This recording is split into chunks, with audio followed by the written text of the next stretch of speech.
Listo, doctor. Pues ustedes me dicen cuando empiece. Ya puede iniciar. Gracias. Gracias. Bueno, buenas noches. Mi nombre es Roberto Arenas. Soy residente de segundo año de medicina interna.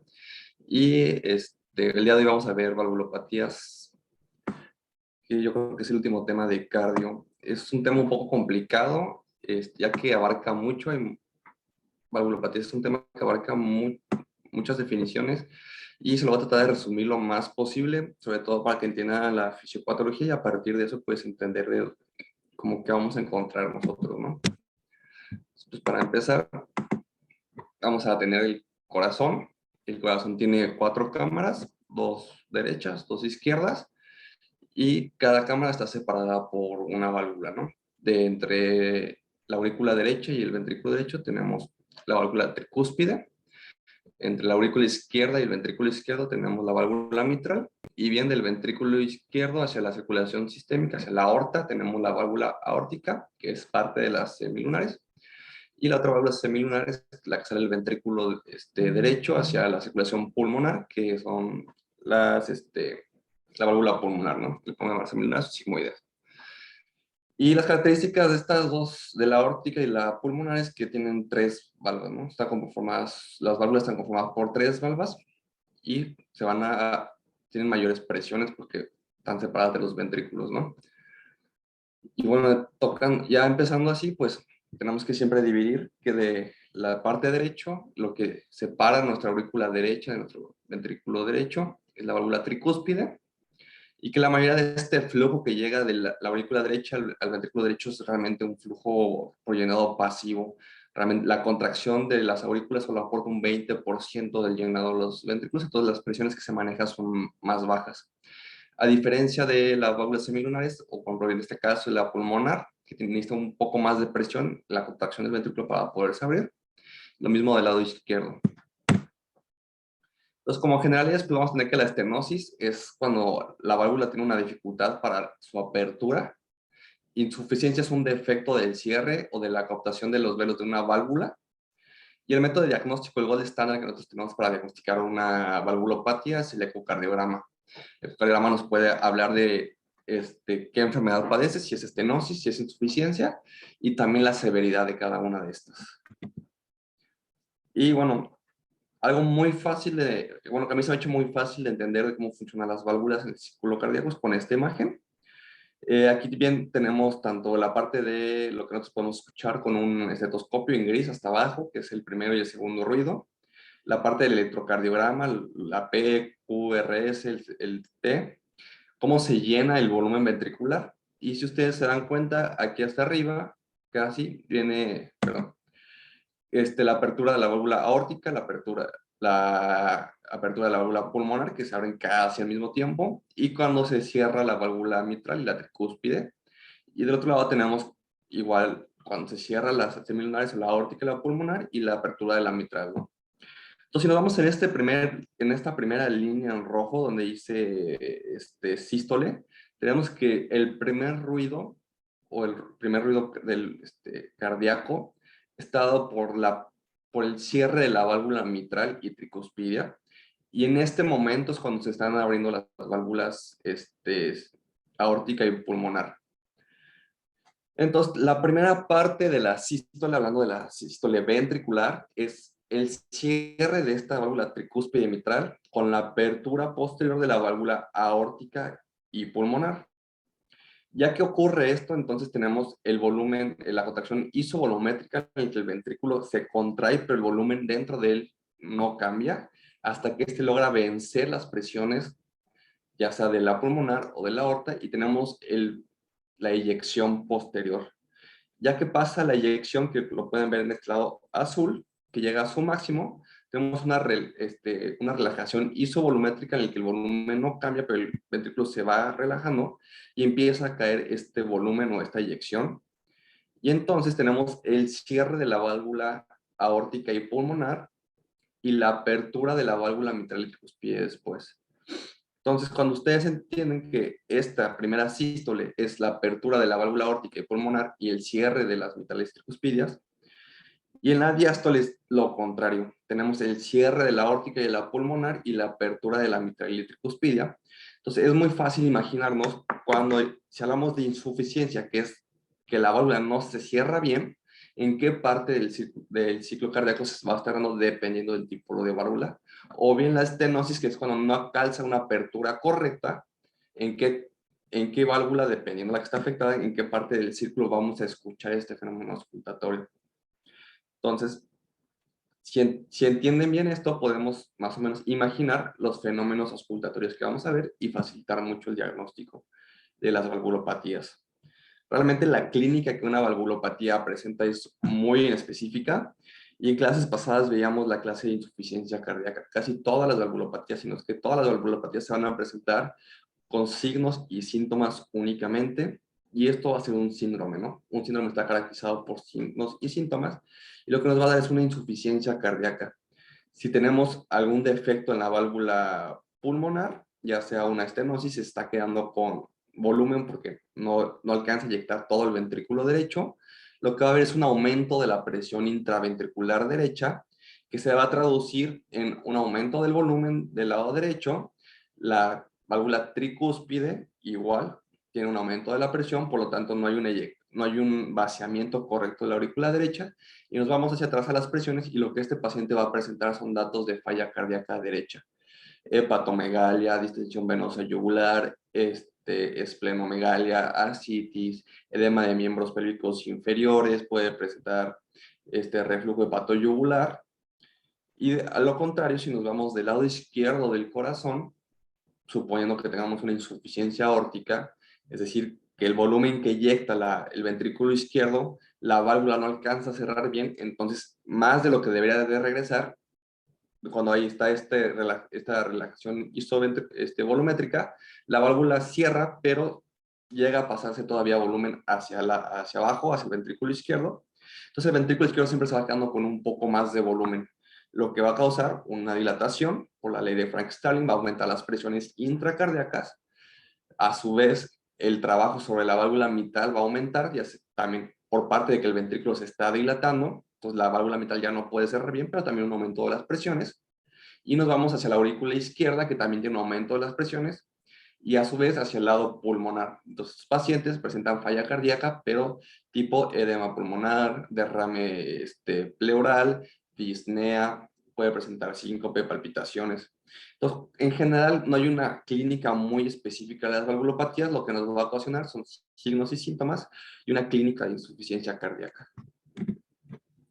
Y es como nosotros auscultamos normalmente el corazón. Tenemos el primer ruido, que si bien recuerdan, es el cierre de la válvula mitral y tricuspida, porque marca el inicio de la sístole.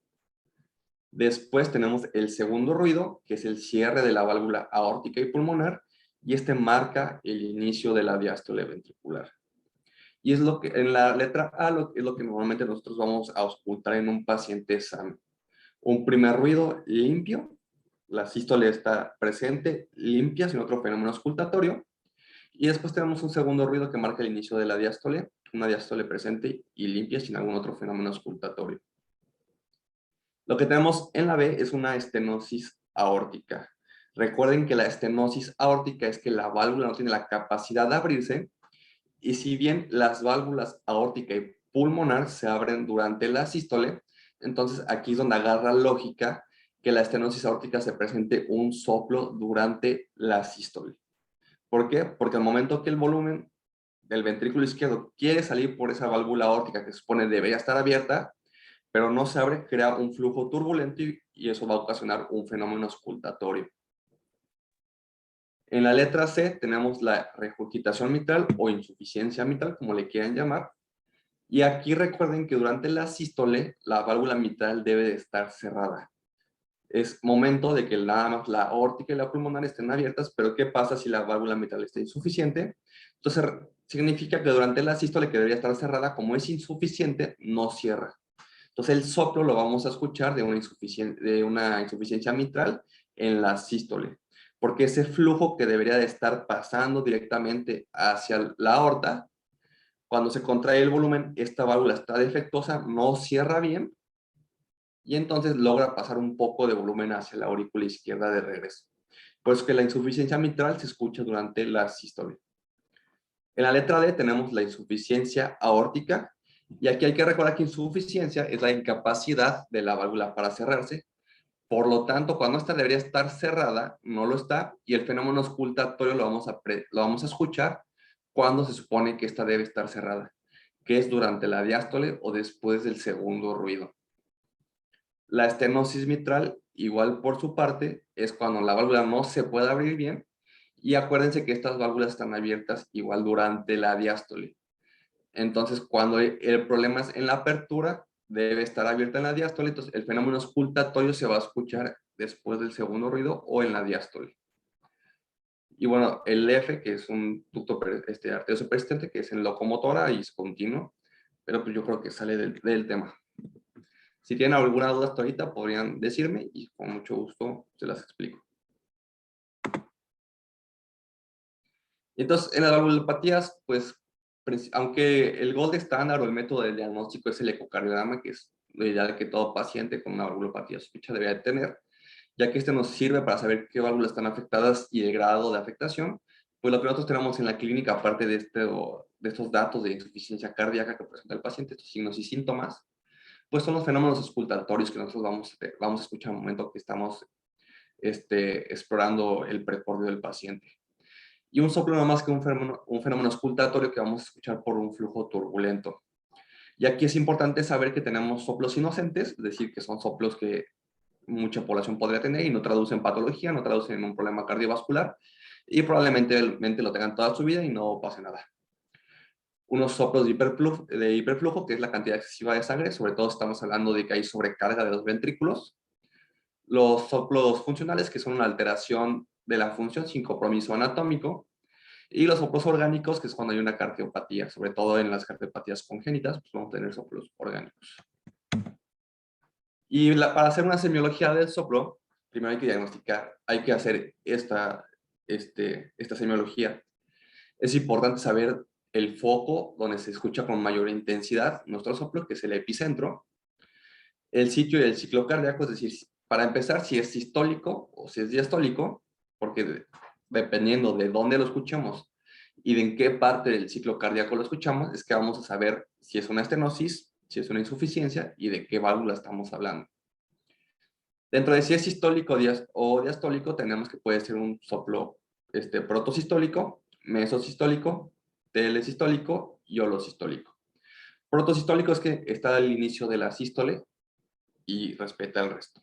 Mesosistólico es que se presenta a mitad de la diástole, telesistólico es que se presenta al final, y holosistólico es que abarca toda la sístole. Lo mismo para los soplos diastólicos, tenemos los proto, los meso, tele y holo, y esto es lo mismo, ¿no? Al principio, a mitad, al final y durante todo. Bien, también puede haber combinaciones como proto-mesosistólico o proto-mesodiastólico o meso-telediastólico. Y eso significa que cuando comienza y que ocurre también durante la mitad, ¿no? Si tenemos un soplo protomesosistólico que empieza inmediatamente después del S1, durante el principio de la sístole, se presenta a la mitad, pero no se presenta en la telesístole o no es holosistólico, es decir, no se presenta al final o no abarca toda la sístole.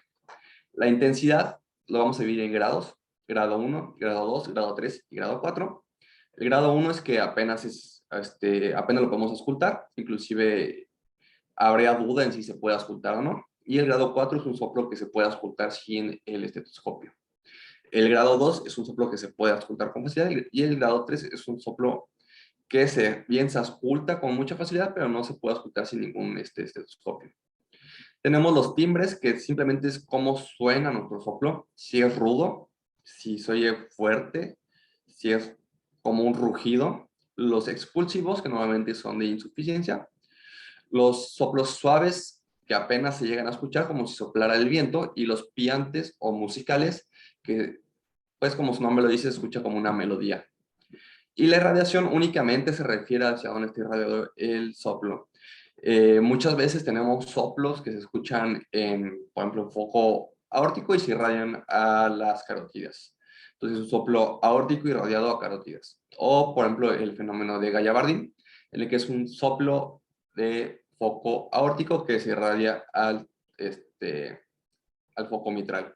Entonces, la irradiación simplemente se escucha en un máximo, pero se irradia hacia otro foco, como si habláramos de semiología de dolor, es un dolor irradiado, pues aquí es el fenómeno auscultatorio, se irradia a otro foco.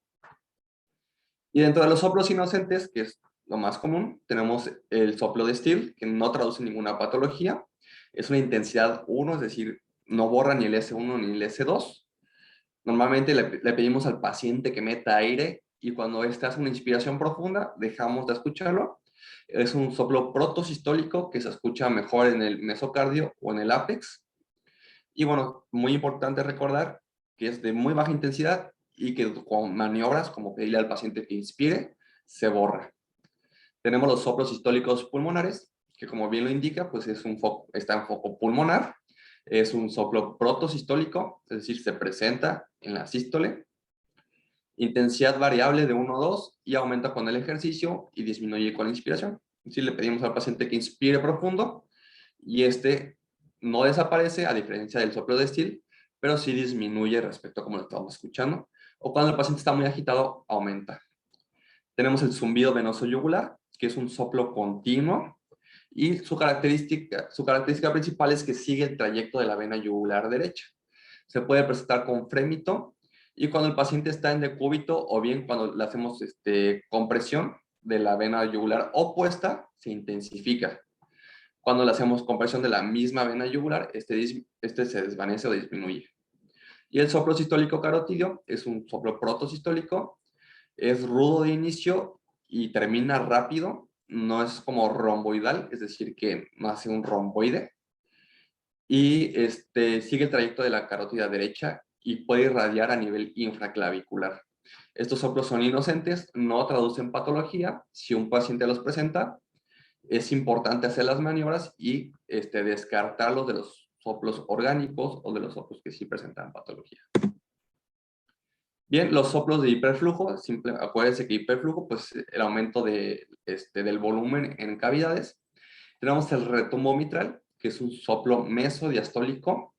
Se escucha sobre todo en el lápiz cuando se le pide al paciente que se ponga en decúbito lateral izquierdo, literalmente como si estuviera en la playa, se le dice que se acueste a su lado izquierdo, que ponga el brazo izquierdo para cargar su cabeza en él, y normalmente se puede acompañar de un S3. Una clave muy importante para auscultar el S3 o el R3, como le quieran llamar, ustedes escuchan un corazón que está rítmico y pareciera que tiene una taquicardia, que se escucha perfectamente un tum-tam, pero parece que ese corazón está taquicárdico como si tuviera un retumbo, como si tuviera un tum-tum-tam, pero ustedes ven la frecuencia cardíaca de ese paciente y realmente el paciente no presenta taquicardia, lo más probable es que esté acompañado de un S3. Esa taquicardia que ustedes están escuchando, nada más es el S3 que se está presentando, y pues realmente cuando le ponen un electro o algo no traduce. Este retumbo mitral es un soplo de hiperflujo y recuerden que les mencionaba que las valvulopatías normalmente no tienen una clínica específica de ellos. Se van a presentar más como una insuficiencia cardíaca o bien como aumento de las presiones dentro de las cavidades. Cuando ustedes escuchan un retumbo mitral, es muy importante sospechar que el paciente tenga insuficiencia mitral, es decir, esta válvula no cierra bien, entonces cuando el ventrículo se contrae, el ventrículo izquierdo, hay reflujo hacia la aurícula izquierda y por eso es que hay un hiperflujo. También se puede escuchar cuando hay comunicación interventricular o en coartación de la arteria pulmonar. sobre todo en comunicación interventricular, porque esto lo que normalmente hace es dilatar al ventrículo izquierdo, y cuando está muy dilatado, recuerden que las válvulas se unen al ventrículo por los músculos papilares. Los músculos papilares, cuando el ventrículo izquierdo se dilata mucho, pues también se ven como jalados como ligas, entonces esta válvula lo que es una insuficiencia porque no puede cerrar bien. El retumbo tricuspidio normalmente es mesodiastólico, se escucha en el foco tricuspidio, como le dice su nombre, y esto va a representar una insuficiencia tricuspidia o bien una desembocadura normal de la vena pulmonar. Y aquí es importante que la maniobra de Rivero Carballo lo puede aumentar. La maniobra, siempre es importante hacer maniobras para los focos, como le decía, pedir al paciente que inspire profundamente, que expire profundamente y mantenga el aire. Pero esta maniobra en especial lo que nos permite es identificar cuando hay un desdoblamiento fisiológico del segundo ruido.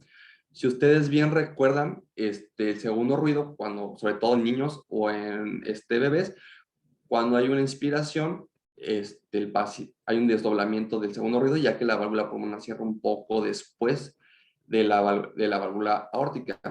Entonces aquí lo que hay que hacer es nada más pedirle al paciente que durante la inspiración mantenga el aire, y esto lo que va a hacer es aumentar las presiones torácicas, y va a aumentar el retorno venoso, y va a hacer que entonces el retorno venoso aumente y podemos ver si hay una insuficiencia tricuspidia, y vamos a aumentar el grado del soplo, es decir, se va a escuchar más fuerte.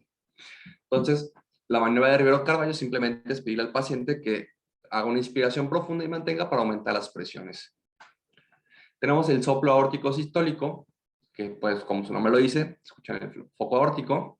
Es un soplo de características intenso, sistólico y rasposo.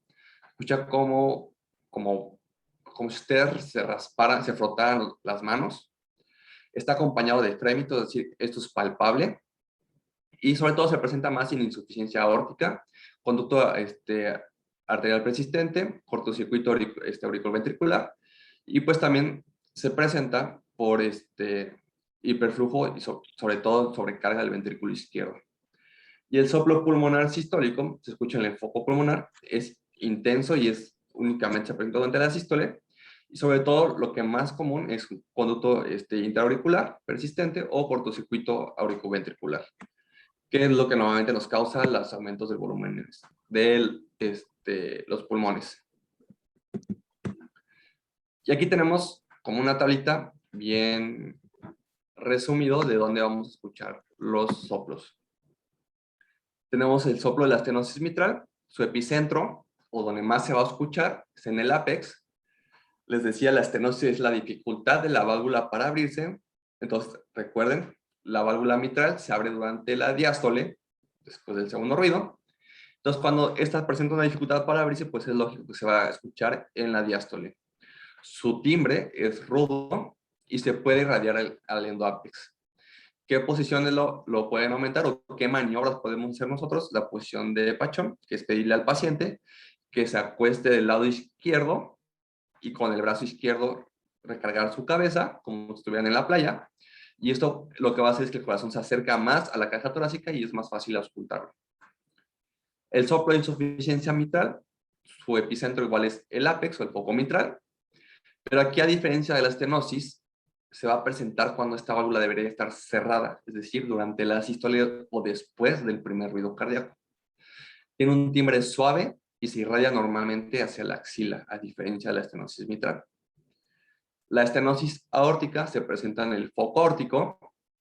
En el ciclo cardíaco se va a presentar cuando esta debería estar abierta, porque no tiene dificultad para abrirse, y lo que va a hacer esto en la sístole o después del primer ruido. Este es rudo y normalmente se describe como un soplo romboidal, es decir, que inicia un poco suave, va aumentando y disminuye progresivamente. Y la irradiación principal es al vaso del cuello, viene a las carotidias. Cuando el paciente es obeso, se puede irradiar hacia el ápex o al foco mitral, y acuérdense que esto se llama fenómeno de Gallavardín. Fenómeno de Gallavardín es muy frecuente en la estenosis aórtica, y normalmente lo que ustedes van a escuchar es este soplo eyectivo, rudo, romboidal, sistólico, en foco aórtico, sobre todo mesosistólico. Y cuando ustedes escuchen o ausculten el foco mitral, lo que van a escuchar es otro soplo rugoso, como pensando en que es una estenosis mitral, pero no, simplemente es la irradiación de la estenosis aórtica al foco mitral. Y es más común que este fenómeno de Gallavardín se presente en pacientes obesos. La insuficiencia aórtica, que es la incapacidad de la válvula aórtica para cerrarse adecuadamente, se va a escuchar más, curiosamente, en el foco accesorio aórtico. Ya se escucha al final de la diástole, que es, acuérdense que viene un periodo de eyección rápida y de ahí viene la relajación isovolumétrica. Es en esta parte donde se va a escuchar, es un timbre muy suave y se irradia al borde paraesternal. La estenosis pulmonar se va a escuchar más en el foco pulmonar. El ciclo cardíaco en el que se va a presentar es en la sístole. Es rudo, al igual que la estenosis aórtica, y su irradiación es vertical. La insuficiencia pulmonar se escucha igual en el foco pulmonar, al igual que la insuficiencia aórtica es diastólico decreciente, es decir, se va a escuchar que empieza sobre todo al final, tiene un timbre suave y su irradiación es vertical. Cuando hablamos de otros tipos como como el conducto interventricular, este se escucha en el mesocardio, es sistólico, que es el momento en el que se están contrayendo los ventrículos, es un timbre más rudo, y como el ventrículo izquierdo tiene mayor fuerza que el ventrículo derecho, pues se va a irradiar al hemitórax derecho.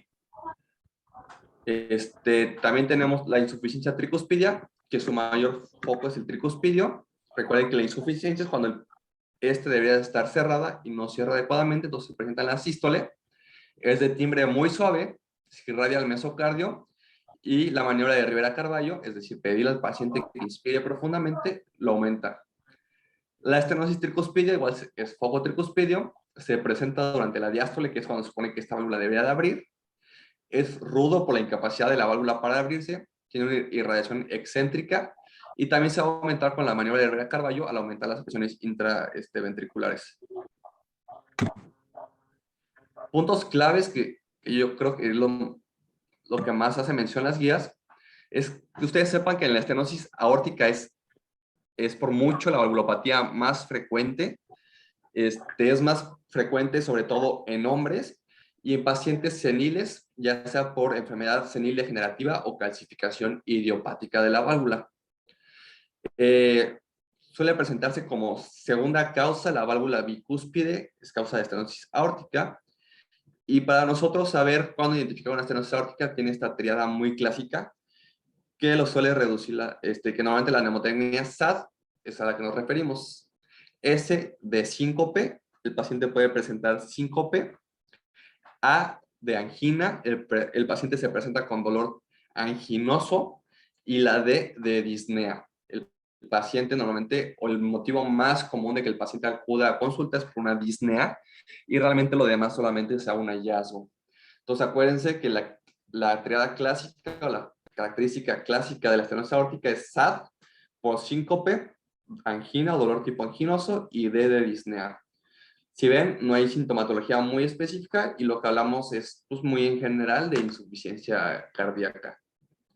Puede tener un pulso anacroto o bien parvus et tardus, se siente el pulso un poco retardado, a diferencia de los latidos del corazón. Y este es un soplo sistólico rudo, es áspero, de alta frecuencia romboidal, y lo caracteriza el fenómeno de Gallavardín, sobre todo en pacientes obesos, que es su irradiación al foco mitral, como si estuviéramos escuchando un soplo totalmente diferente.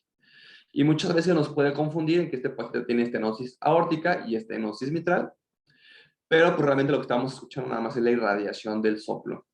Entonces, pues recuerden que este es el soplo más frecuente, o es la valvulopatía más frecuente, mejor dicho, es de predominio en hombres, y la principal causa de esta valvulopatía es simplemente la degenerativa, es decir, la tercera edad, por lo tanto se presenta sobre todo en adultos mayores, y la segunda causa es la válvula bicúspide. Acuérdense de estas tres letras, SAD o SAD, la palabra triste en inglés, para describir los síntomas que más comúnmente presenta. Y esto nada más como repaso rápido para que ustedes sepan cuando es severa, es cuando la área valvular es menor a 1 cm². Y bien, el gradiente medio, o su presión, por decirlo así, es mayor a 40. Y aquí siempre ustedes recuerden, siempre que todo paciente con valvulopatía que esté sintomática es indicación de que el paciente tenga cirugía. Cuando toda valvulopatía es sintomática, la respuesta es intervención quirúrgica o bien en ciertos pacientes se puede hacer estos tipos de procedimiento por cateterismo cardíaco. Si es asintomática, hay que tomar en cuenta si el paciente tiene insuficiencia cardíaca o no. Si el paciente tiene insuficiencia cardíaca, una fracción de eyección menor del 50%, igual en todas las valvulopatías, es indicación de intervención. Si no, hay que considerar los factores de riesgo del paciente y normalmente lo que vamos a hacer es seguimiento de estos pacientes. Entonces, recuerden, todas las valvulopatías sintomáticas o todas las valvulopatías acompañadas de insuficiencia cardíaca, por lo general son indicación de intervención. Es decir, ya sea que se haga cirugía o que sea por intervención cardíaca. Pero toda patología sintomática y toda patología sintomática o con insuficiencia cardíaca es indicación de hacer un reemplazo valvular o bien dilatación de la válvula. Bien, pasamos a insuficiencia aórtica y aquí lo que vamos a ver es un pulso magnus o un celer et altus, es decir, un pulso más alto, más elevado de lo normal.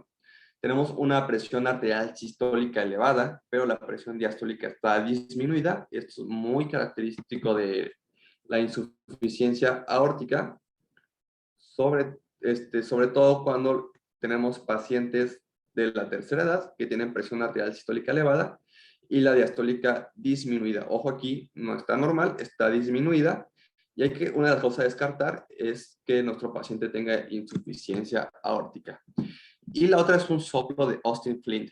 Este es un soplo normalmente mesodiastólico. Acuérdense que la insuficiencia aórtica se presenta en la diástole y que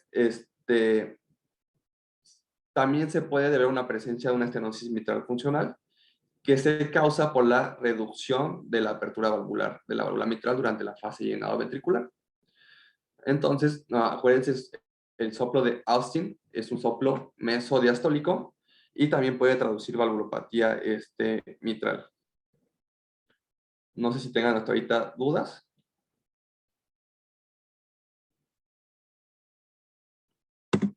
Bueno, continuando. En la insuficiencia aórtica, igual cuando es severa o bien severa aguda, hay que ver siempre si es sintomática o asintomática. Acuérdense, sintomática es indicación quirúrgica. Si es asintomática, hacemos nuestro cardiograma y vemos ya sea la fracción de eyección o la presión de salida.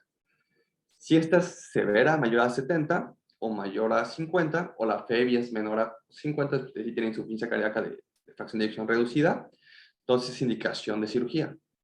Si no, seguimiento.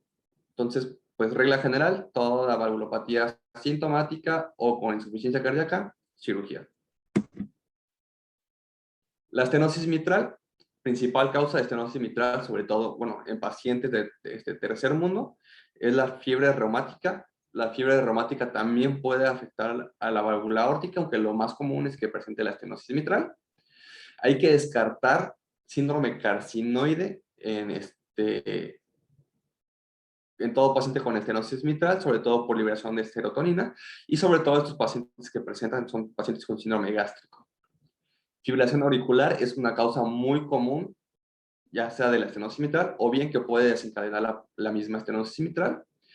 Y estos pacientes suelen tener chapetas mitrales, es decir, a la exploración física, ustedes van a explorar, cuando exploran al paciente y ven su cara, van a ver estas chapetas mitrales, que nada más es la rubicundez del paciente en el área de los pómulos. Y lo mismo, para ver cuándo es indicación o hacer algún procedimiento. Si es sintomática, hay que ver si se puede hacer valvuloplastía. Si no se puede hacer valvuloplastía, es quirúrgica. Si se puede hacer la valvuloplastía, entonces se hace por intervención. Si es asintomática, hay que tomar aquí en cuenta otros factores de riesgo como la insuficiencia cardíaca, el factor de riesgo de que este paciente presente alguna descompensación embólica o hemodinámica, y también hay que ver si es favorable para la valvuloplastía. Si es un CIS, hace la valvuloplastía, si no le damos seguimiento. Entonces, por lo general, toda valvulopatía sintomática entra a cirugía. ¿Qué pasa si tenemos un paciente con insuficiencia aórtica y ya sea estenosis mitral, tricuspidia, insuficiencia mitral, tricuspidia? Lo ideal es que cuando tenemos esta situación, si se va a entrar al procedimiento quirúrgico por una válvula, de una vez haga la corrección de la otra, que también se lo podría preguntar. Entonces, cuando se hace corrección de una válvula, se aprovecha y se hacen las correcciones de todas las válvulas. Y realmente la insuficiencia mitral hay muy poco que decir como clave de esto. Nada más acuérdense que el ese ruido en insuficiencia mitral indica gravedad por sobrecarga, sobrecarga cardíaca y pues insuficiencia cardíaca severa. Y aquí hay que ver también si es asintomática o sintomática.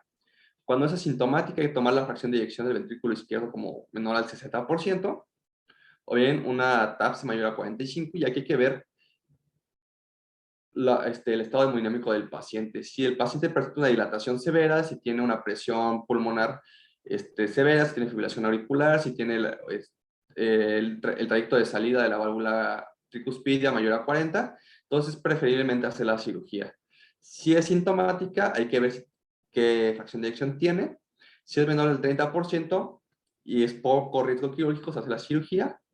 Si es mayor al 30%, se hace la cirugía, pero si es menor al 30% y no se puede hacer cirugía, pues realmente estos pacientes o se hace una intervención percutánea o el tratamiento médico únicamente es sintomático, es decir, tratamiento médico de insuficiencia cardíaca.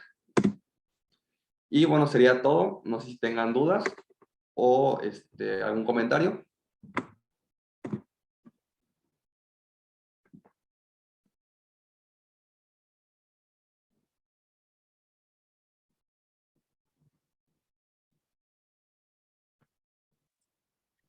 Al parecer no, doctor. Sí, pues por mi parte sería todo. Si tienen alguna duda o algo, pues me pueden contactar con gusto. Y pues sería todo. Muchas gracias, doctor, por su presentación. No, gracias a ustedes por su tiempo y que pasen buena noche. Hasta luego.